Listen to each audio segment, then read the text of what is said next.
بسم الله الرحمن الرحيم الحمد لله والصلاة والسلام على رسول الله قال الله سبحانه وتعالى في كتابه العزيز إن الله لا يخفى عليه شيء في الأرض ولا في السماء صدق الله العظيم. Бүгін күнді бардығы тең.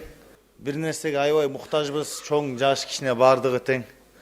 Ал қайсыл десек, мурақаба деген сыфатқа. Мурақаба деген манisi, ардайым инсан ушундай сезімменен жүрөт. Аллах Таалам мени көрүп турат деген сезимменен. Аллах мени билип турат, угуп турат деген сезимменен жүрүүсү.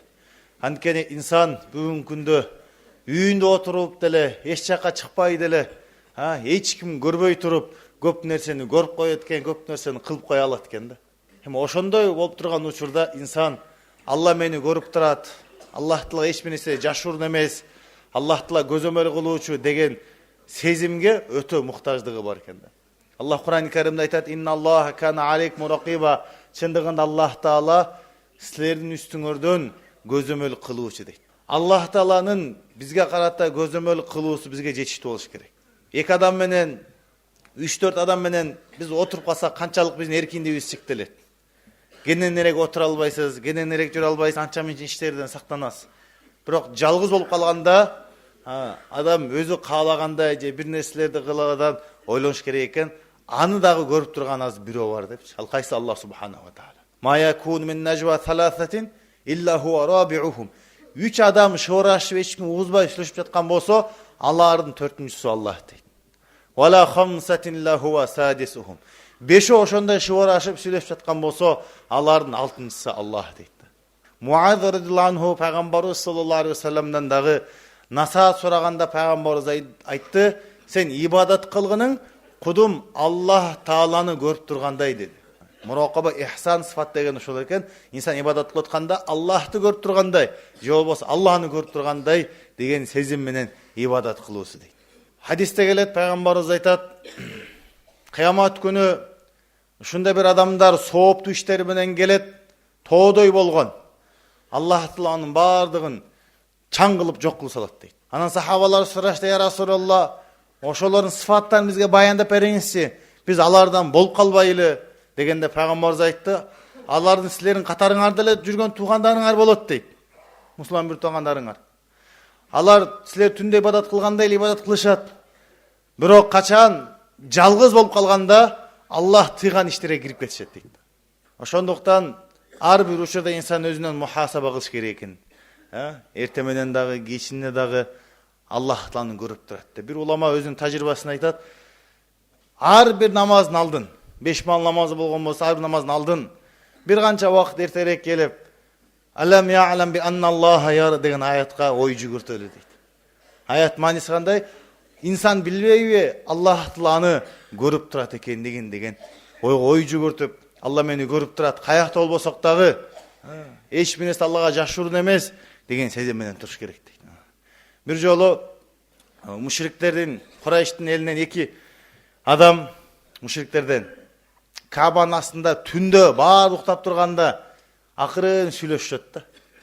Софуан айтат, Бадырда адамдар өлгөндөн кийин, алар мушриктин адамдар өлүп калганда, аябай бир өкүнүч болду, эч бир бизге жакшылык болбоду деп ушундай утулуп калдык деп сүйлөшүп жатканда, Умайр деген адам айтты, ушу менин карыздарым болбогондо, үй бүлөмдүн түйшүктөрү болбогондо, мен барып туруп ошол Мухаммад дегенди өлтүрмөкмүн деп айтат да. Ошондо Софуан айтат, андай болсо карыздарыңды мен көтөрөйм, үй бүлөңдү мен караласам, сен ошол ишти кыл дегенде, жанагы ишти кылам дейт. Анан айтат, экөө бири-бирине убада беришет, экөөбүздүн сөзүн эч ким билбесин дейт, эч кимге айтпай, билдирбей кылалы дейт.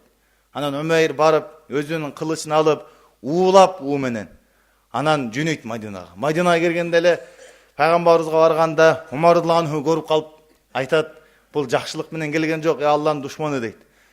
Киргизбейин дегенде пайгамбарыбыз аны киргизгиле дейт. Пайгамбар астына кирет. Анан эмне максат менен келдиң?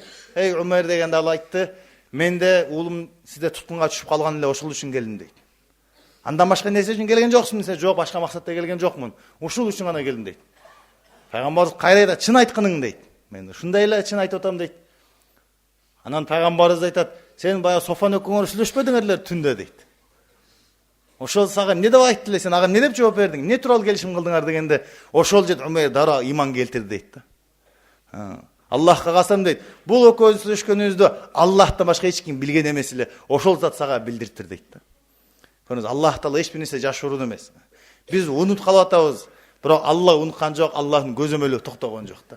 Мурдакы замандарда бир адам өткөн өтө бай, байлыгы да бар, бийлиги да болгон, өтө таквада болгон өзү, жана анын кызы да болгон экен, татынакай болгон, жана таквадагы болгон, ушундай бир кызы болгон, жана көп тараптан ага жуучулукка келип жүргөн эле дейт. Ошол падышанын, башчынын кулу ошо Мубарак деген кулу болгон. Анан ал кулу да таква болгон. Бир күнү аны чакырып бир кызматка жөнөтөт. Баланча жерде мен багым бар, жаңы алдым, ошол жерге барып сен кызмат кылгының, мен ошол жака барып кабар алганга чейин деди. Арадан 2 ай өтөт. Ошол Мубарак деген кызматчысы багын карап, жакшынакай кызмат кылып аткан болот. Анан падышасы келип, бакка барып эс алып, кичине ошол жерден көңүл ачып, анан ошол жердеги мөмө жемиштердин азыктанайын дейт. Анан бир üzümдү алып кел, жүзүмдөн алып келген дегенде, кызматчысы барып жүзүмдү үзүп алысын алып келет. Жеп көрсө эле аябай кычкыл экен да. Анан айт, башкасын алып кел дейт. Кайра бар үзүп келет, дагы кычкыл чыгат. Дагы башкасын алып кел дейт. Анан 3-чү алып келгенде дагы кычкыл болуп чыгат да. Анан аябай ачуусу келип урушат.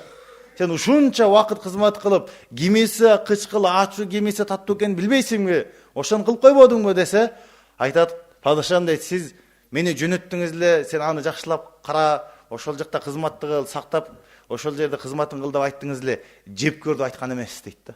Бир да жол жеп көргөн эмесмин дейт. Сиз балким көргөн жоксуз дейт. Артыман карап көзөмөл кылган жоксуз, бирок Аллах Таала көзөмөл кылып карап турган дейт. Ошон үчүн бир дагы мен жүзүм жеп көргөн эмесмин дейт экен да.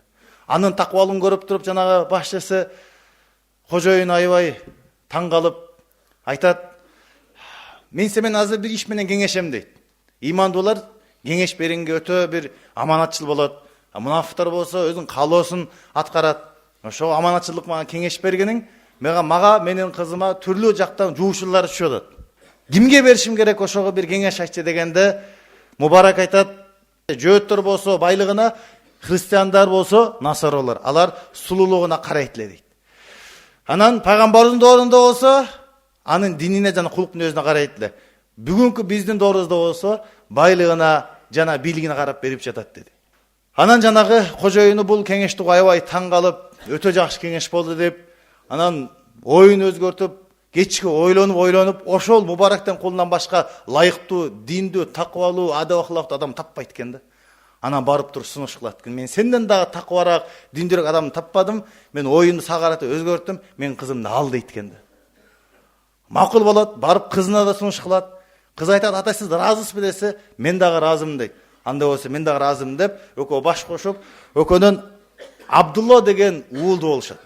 Абдулла бин Мубарак деген хадис илиминде өтө чебери болгон, жана таква болгон улуу алым болот. Имам Бухари рахматуллахи алейхи устазы болот да. Көрүңүздөр, Аллах Таала көрүп турат деген сезим менен жүргөн таквалык сезим, муракабанын мөмөсү канчалык деңгээлге чыкты да.